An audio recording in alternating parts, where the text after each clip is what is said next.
EPS लागू करते हैं तो आप मुख्यमंत्री जयराम ठाकुर को चांदी के सिक्कों से तोलेंगे। तो जो फैसले हुए हैं, कितना सहमत हैं आप और क्या कहना चाहेंगे? देखिए, हमने तो मुख्यमंत्री महोदय को एक बड़ा मान सम्मान देने की बात की थी। उसमें ओपीएस नहीं था, उसमें 5-7 मुद्दे जो कर्मचारियों के जेन्युइन मुद्दे हैं, उन मुद्दों को लेके मैंने बात की थी कि जो लीक से हट के मुद्दे हैं, जो हमारे हक है, जो सरकार की देयता है, उन देयता को छोड़ के अगर सरकार जेसीसी की बैठक में कोई बड़ा निर्णय लेती है जो कर्मचारी हितैषी निर्णय है, तो उस स्थिति में हम मुख्यमंत्री को एक बहुत मान सम्मान देंगे। हालांकि उसके ऊपर बहुत वाद विवाद भी हुआ। कुछ जो एनजीओज के लोग हैं या कुछ और लोग, उन्होंने काफ़ी टिक्का टिप्पणी भी की मुझ पर कि मैं सुर्खियाँ बटोरना चाहता हूँ या गुमराह कर रहा हूँ, या फिर मीडिया से भी आग्रह किया कि ऐसे लोगों को आप जगह ना दे। तो मैं उन महानुभावों को आज आपके माध्यम से ये पूछना चाहता हूँ कि पे कमीशन को लागू करना, क्या ये जेसीसी का मुद्दा था? हिमाचल प्रदेश के 2.5 लाख कर्मचारी इस बात को जानते हैं अच्छे से कि 2016 से हमें पे कमीशन मिलना था और उस पे कमीशन की हम बार बार मांग कर रहे थे कि हमें लागू किया जाए, लेकिन सरकार ना जाने किसका वेट कर रही थी। आज माननीय मुख्यमंत्री ने इस बात की घोषणा की है कि हम 2016 से हिमाचल प्रदेश के अंदर पे स्केल लागू करेंगे, लेकिन उन्होंने ये बात नहीं कही कि वो कौन सा पे कमीशन लागू करने वाले हिमाचल प्रदेश के अंदर। क्योंकि एनजीओ के अध्यक्ष अश्वनी जी ने ये बात कही थी कि हम भी केंद्र का जो वेतन आयोग है उसको लागू करने के लिए सरकार को दबाव डालेंगे, हम भी उसी की मांग कर रहे हैं। तो ना तो एनजीओ की तरफ से कोई प्रतिक्रिया आई है कि ये किस तरह का वेतन आयोग हिमाचल प्रदेश के अंदर लागू किया गया है, और ना ही मुख्यमंत्री ने अपने वक्तव्य में कहा कि हम किस तरह का वेतन आयोग लागू करना चाहते हैं। और वेतन आयोग तो लागू होना ही था। अगर पंजाब का वेतन आयोग लागू किया गया है तो पंजाब ने 1/7/2021 से पंजाब के अंदर उसकी नोटिफिकेशन की है, उसको लागू किया है। 1/7/21 को नोटिफाई किया गया है। अगर हमारी वचनबद्धता पंजाब के साथ है तो उसी डेट को पकड़ना पड़ेगा हमें भी शायद।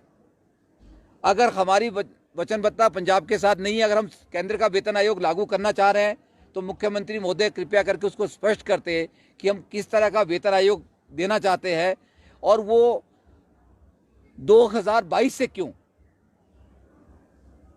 केंद्र सरकार 4 साल पहले वेतन आयोग दे चुकी है, पंजाब सरकार 4 महीने पहले वेतन आयोग लागू कर चुका है, तो हिमाचल 2022 तक किसका इंतजार कर रहा है? पहली बात तो ये मैं स्पष्ट करना चाह रहा हूं और जानना चाह रहा हूं।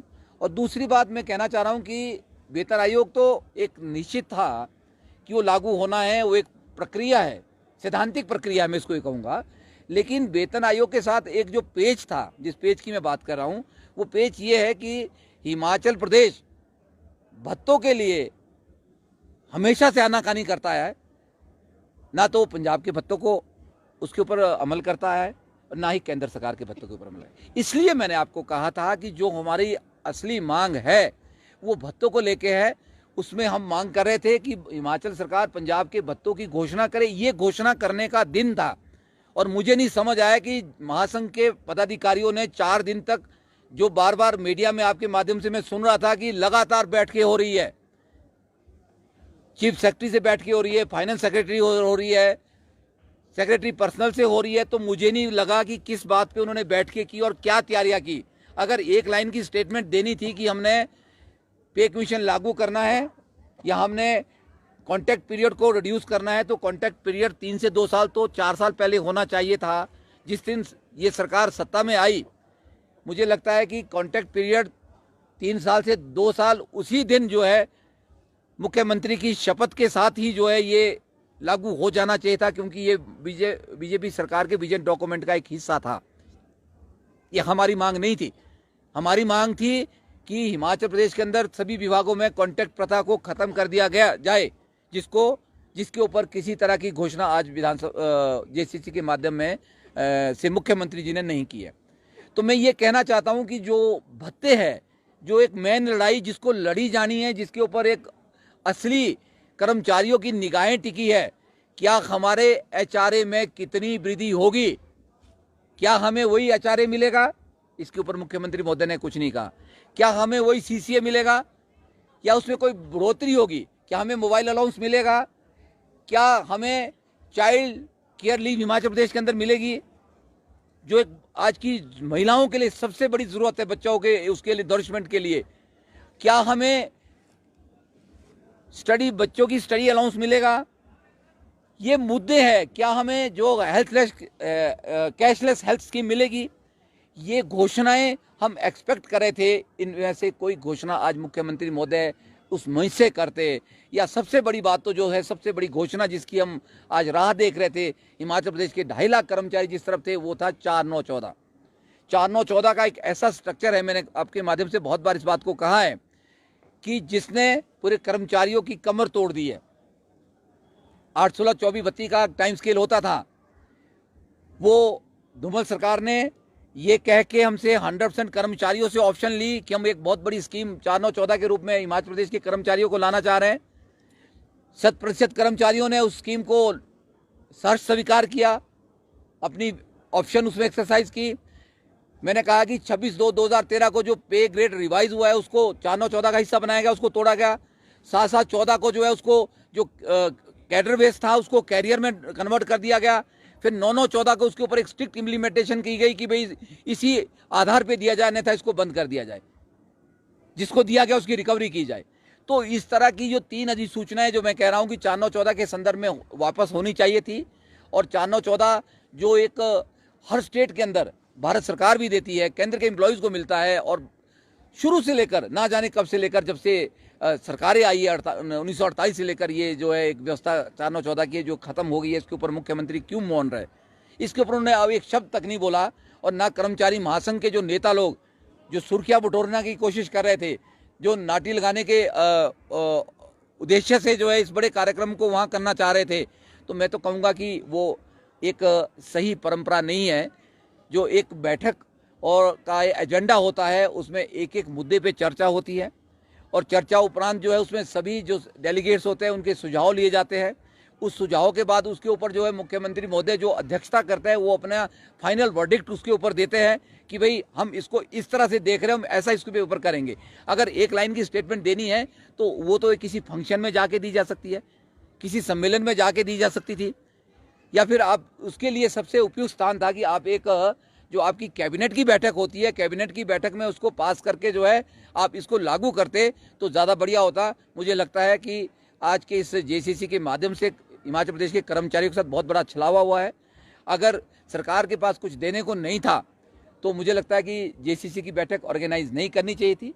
और मैं महासंघ के नेताओं को भी ये सलाह देना चाहता हूँ कि अगर सरकार से आपकी कोई नेगोशिएशन नहीं हुई थी तो आपको इस जेसीसी की बैठक को नहीं लेना चाहिए था, आपको अड़ जाना चाहिए था कि हमारा कम से कम एक ही बात आप कर लेते कि हमारा 4-9-14 बहाल करो, या एक भत्ता आप कोई ले लेते, या आप कैशलेस हेल्थ स्कीम की एक आप मांग मनवा लेते मुख्यमंत्री से, या आप कम से कम कोई अलाउंस आप बढ़ा लेते। हमें तो यही नहीं पता कि हिमाचल प्रदेश के अंदर जो अलाउंसेज है वो कब से लागू हो गए, कितने हो गए, और ये भी नहीं पता कि हमें एरियर कब से मिलेगा, किस हिसाब से मिलेगा। और दूसरी बात जो क्लियर करने की बात थी, जिसको लेके मैं आपको स्पष्ट कहूँ कि अगर पंजाब के हम पे कमीशन को लागू करते हैं, अगर सरकार उसको लागू करना चाहती है तो सरकार को खुद उलझने इसमें 100 खड़ी हो जाएगी। आपको बताऊं पंजाब के अंदर इतना बड़ा बखेड़ा खड़ा हुआ है जिसका कोई हिसाब नहीं है। पंजाब में आए दिन नई नई नोटिफिकेशनें लागू हो रही है। पंजाब में जिस तरह से इसको लागू करने की कोशिश की गई है, जो हमारा रिवीजन ऑफ ग्रेड पे हुआ था 10-12 को, उस रिवीजन पे ग्रेड पे को मैंने कहा कि 26/2/13 को हिमाचल ने भी उसको 4-9-14 में डाल दिया, इसीलिए 4-9-14 की कहानी आज बंद हो गई। पंजाब में भी वही स्थिति है। अब पंजाब ने इस पे कमीशन में एक बहुत बड़ा एक जो फैक्टर खड़ा कर दिया, बहुत बड़ी प्रॉब्लम जिसकी वजह से पंजाब के अंदर आ रही है। उन्होंने इस रिवीजन ऑफ ग्रेड पे को नहीं माना। उन्होंने बोला कि अगर आपने रिवीजन ऑफ ग्रेड पे को लेना है तो आपको मल्टीप्लायर हम 2.25 देंगे। केंद्र सरकार ने 2.57 दिया है। हम बोल रहे हैं कि आप हमारे को केंद्र सरकार के बराबर ही दे दो, और अगर आपको कहते हैं उससे पहल का लेना है, रिवीजन ऑफ ग्रेड पे वाला आपने फैक्टर लेना है तो आपको 2.25 मिलेगा, अगर उससे पहल का लेना है तो 2.57 मिलेगा। तो इसका मतलब ये हुआ कि अगर आपने रिवीजन ऑफ ग्रेड पे जो 1-10-12 को हुआ है, उस हिसाब से अगर आपकी फिक्सेशन होती है, हिमाचल में भी अगर ये होती है, जो अगर पंजाब को हम फॉलो करते हैं, तो अगर मैं जेबीटी की बात करूं, बहुत से कैटेगरी की बात करूं, तो उनको मिलने वाला कुछ नहीं है। सरकार ने बड़े बड़े आंकड़े गिनाए हैं कि हमारे को इतने करोड़ का लेना पड़ेगा, इतना करोड़ हम खर्च कर रहे हैं। मुझे लगता है कि कर्मचारियों की जो है रिकवरी की नौबत आने वाली है। जो जेबीटी वर्ग है हमारे पास 18,000 20,000 शिक्षक है, उनके ऊपर तो बहुत बड़ा संकट गहराने वाला है, मैं आपको ये बताना चाहता हूं। और बाकी जो कर्मचारी वर्ग है, वो चाहे टीजीटी है, वो चाहे लेक्चर वर्ग है, तो वो एट पार छूटने वाले हैं। उनको कुछ ना एरियर मिलने वाला है और ना कोई फायदा होने वाला है। तो हम ये मांग कर रहे हैं, पंजाब में बहुत एजिटेशन हो रहा है। मैं आपको बताऊं, कल लुधियाना में एक लगभग 50 से 70 हज़ार कर्मचारी की एक सभी वहाँ पे सारे कर्मचारी इकट्ठे हो गए। सर्व कर्मचारी महासंघ पंजाब के अंदर बना है। उनका एक बहुत बड़ा धरना लुधियाना के अंदर हो रहा है।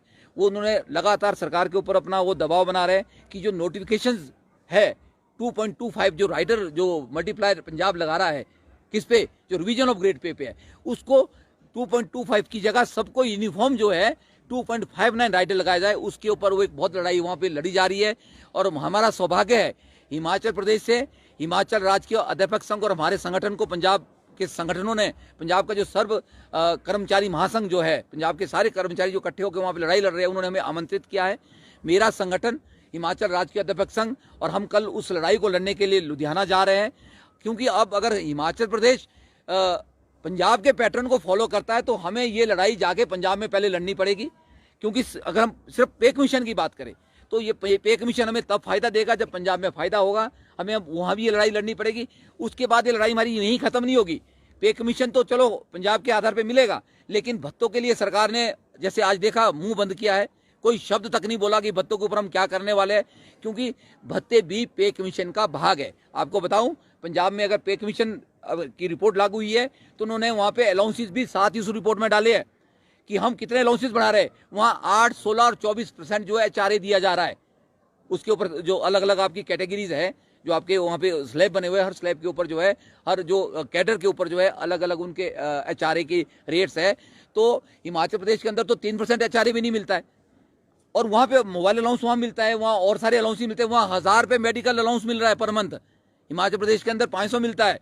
तो इन अलाउंसेस के ऊपर कब बात होगी, ये लड़ाई एक हिमाचल प्रदेश के अंदर अलग से हमें लड़नी पड़ेगी। चौहान जी, 2 सवाल है। एक तो आपने आरोप लगाया है कि अराजपत्रित कर्मचारी महासंघ जो मुद्दे थे, उन मुद्दों को ढंग से उठा नहीं पाया और उसके चलते ये फैसला आया। दूसरा सवाल है, आगे क्या रहने वाला है आपका, अब स्टैंड क्या रहने वाला है, क्या प्रदर्शन होंगे, क्या करने वाले हैं आगे?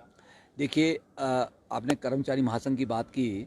कर्मचारी महासंघ जितना कर सकता था, जितना वो उनको ज्ञान था, जितनी सोच थी, उन्होंने अपनी सोच से बात कही है। और उसके ऊपर मुझे कोई टिप्पणी भी नहीं करनी है। उनके 3 धड़े हैं और वो बाकी धड़े उनको नहीं मान रहे हैं। और मुझे लगता है कि 95 या 99% कर्मचारियों की अगर आज आप बात करेंगे, तो वो आज कुछ बड़ी उम्मीद लेके चले थे कि आज कोई ना कोई घोषणा होती। जो घोषणा आज नहीं हुई है, तो मुझे तो लगता है कि 90% 99% कर्मचारी तो खुश नहीं है। रही बात आगे के एजिटेशन की, मैंने आपको कहा कि हर 10 साल बाद कर्मचारियों को बड़ी उम्मीद होती है कि पे कमीशन आया है, पे कमीशन में कुछ नया मिलेगा, हर चीज़ रिवाइज। इवन की तो अगर आपको ये घोषणाएं करनी थी, 3 घोषणाएं जो आपने मंच पर से करी, तो चौथी डीए की भी कर लेते आप। फिर डीए क्यों छोड़ दिया? मैं तो देख रहा था कि चौथी घोषणा डीए की भी हो जाएगी, पर डीए की घोषणा नहीं हुई। क्योंकि डीए भी मिलना है, आज नहीं मिलेगा कल मिलेगा, है कि नहीं? उसी डेट से मिलना है, उसको तो आप रोक नहीं सकते हैं। जो सेंटर ने दिया है वो स्टेट को भी देना पड़ेगा। जो पे कमीशन सेंटर ने लागू कर दिया है, स्टेटों को भी लागू करना पड़ेगा। वो तो लागू होना ही होना है। हाँ, एक बात बड़ी जरूर है कि जो अलाउंसेस के लिए शुरू से लेकर हिमाचल के अंदर जो है, इसके ऊपर एक मुहिम कर्मचारी नहीं छेड़ सके कि अलाउंसेस भी हमें जो है उस, या तो पंजाब के साथ दे दो, वही अलाउंसेस दे दो, या सेंटर के दे दो। अब अलाउंसेस में अभी बिल्कुल मुख्यमंत्री ने बिल्कुल अपने आप को जो है वो बाहर निकाल दिया, और बिल्कुल चुप्पी साध दी। उनको पता धीरे धीरे हम इसके ऊपर जब कर्मचारी बोलेंगे तो हम बोल थोड़ा बहुत इसको करेंगे।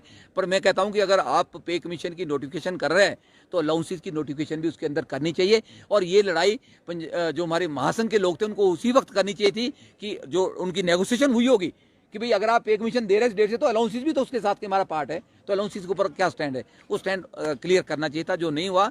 आगे की लड़ाई हम लड़ेंगे।